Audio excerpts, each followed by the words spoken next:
ज़माना कदीम की बात है, जहां दूर दूर तक फैली हुई एक वसीय सल्तनत सिराफ अपनी अदल और दानिश के लिए मशहूर थी। इस सल्तनत का हाकिम बादशाह जलालुद्दीन एक मुंसिफ मिजाज, जीरक और दूरअंदेश बादशाह था। लेकिन अब वो बूढ़ा हो चुका था। उसकी उम्र की झुर्रियों में एक ही फिक्र बाकी थी, तख्त का वारिस कौन हो। बादशाह के दो बेटे थे, शहजादा रियान और शहजादा तैमूर। दोनों शाही महल में एक साथ पले बढ़े, मगर दोनों की सोच दो मुख्तलिफ दुनियाओं से आई लगती थी। शहजादा रियान परसुकून, किताब दोस्त, गौर व फिक्र का आदी।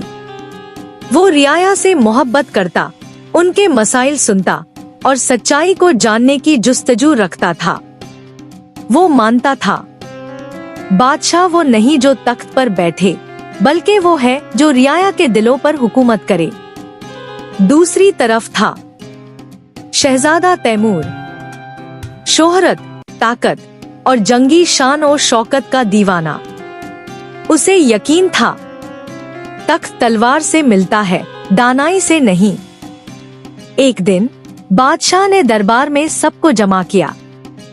वुज़रा, सिपहसालार, दरबारी, उल्मा, सबकी नजरें बादशाह पर थीं। बादशाह ने निहायत संजीदगी से ऐलान किया, मैं अपने शहजादों में से किसी एक को तख्त सौंपना चाहता हूँ, और फैसला अक्ल, अदल और दानाई की बुनियाद पर होगा। 3 दिन बाद 3 आजमाइशों का आगाज हुआ। पहला इम्तिहान इल्म।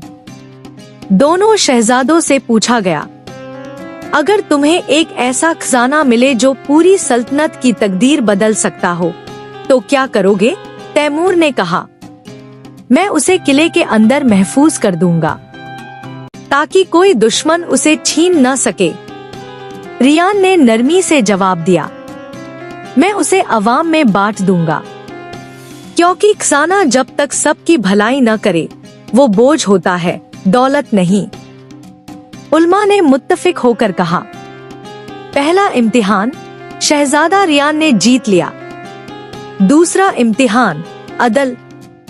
एक फर्जी मुकदमा दरबार में पेश किया गया। 2 किसान, एक बूढ़ा एक जवान, जमीन पर झगड़ रहे थे। तैमूर फौरन बोला, जमीन जवान को दे दी जाए, बूढ़े का वक्त गुजर चुका। रियान ने दोनों की बात सुनी, कागजात देखे और फैसला सुनाया, जमीन उसे दी जाए जिसका हक है। अदल उम्र नहीं, उसूल देखता है। दरबार में सन्नाटा छा गया। फिर तालियां बजने लगी। दूसरा इम्तिहान भी रियान ने जीत लिया। तीसरा और आखिरी इम्तिहान अक्ल। उस रात बादशाह ने दोनों शहजादों को अलहदा अलहदा बुलाया।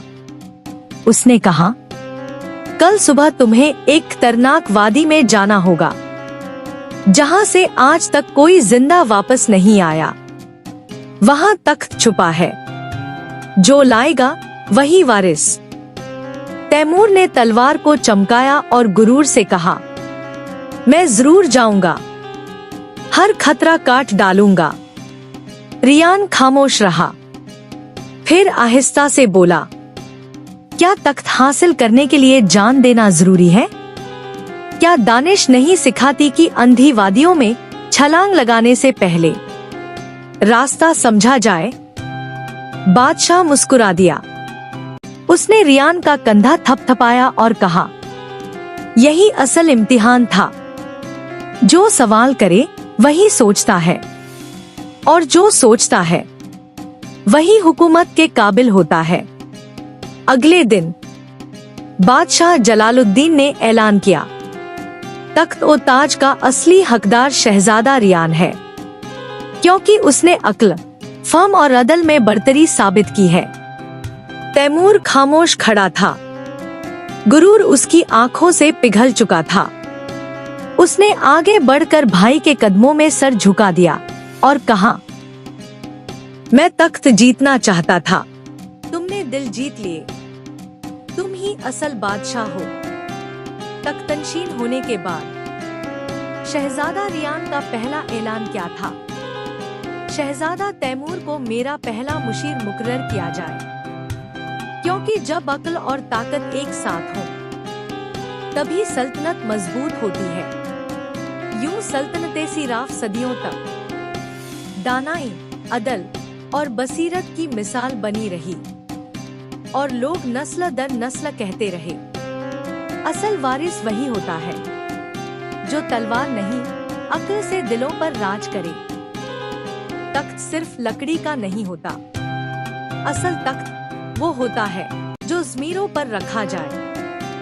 कसरे किसा ये सिर्फ एक चैनल नहीं, एक दरवाजा है उन कहानियों का जो हमें विरासत, अक्ल और अदल का मतलब सिखाती हैं। यहाँ हर किस्सा सोचने, सीखने और कुछ बदलने के लिए होता है। अगर आप भी इन कहानियों का हिस्सा बनना चाहते हैं तो चैनल को लाइक, सब्सक्राइब और कमेंट जरूर करें।